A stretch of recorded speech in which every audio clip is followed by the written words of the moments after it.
नमस्कार। एक बार फिर से आप लोगों का स्वागत है।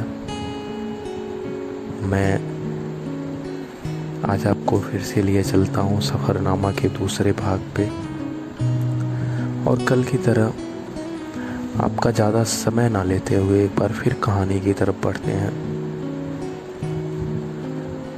मैंने जब दाखिला लिया एमए में, मुझे नहीं पता जाने कैसे ज़िंदगी के इतने साल गुजर गए जब कभी प्रेम को अनिवार्य नहीं समझा, उसे बस अपने बाबूजी और माँ की आंखों में ही देखा। पता नहीं क्यों जब तुम मिले तो परिभाषा ही बदल गई। सब कुछ कल्पना हो जैसे। मैं तो मस्त मौले वाली लड़की थी, नाम के पीछे तो अभी भी सिंह लगाती हूँ, पर ना जाने क्यों तुम जैसे गीदड़ को अपना स्वाभिमान समझ बैठी। तुम गुरूर बन गए थे मेरे, पर मैं भूल गई थी जाना कि गुरूर कोई भी हो, किसी का भी हो, ज़्यादा दिन नहीं टिकता।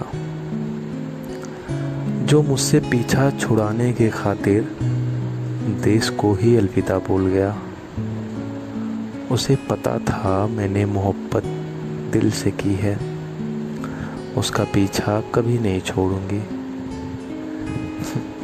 तो उसे गीदड़ों की तरह तुम दबा के परदेस भागना पड़ा।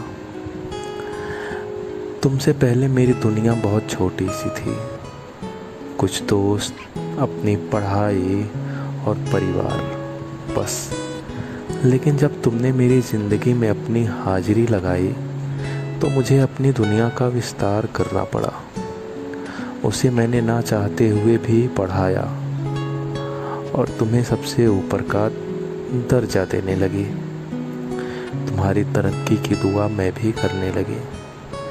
बस एक बात समझ नहीं आती, क्या कमी रह गई थी? सब कुछ तो तुम्हारे हिसाब से ही चल रहा था। तुम्हें कभी कोई शिकायत भी ना रही मुझसे।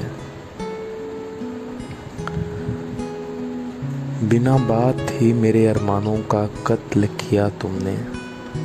बिना बात ही मेरे अरमानों का कत्ल किया तुमने।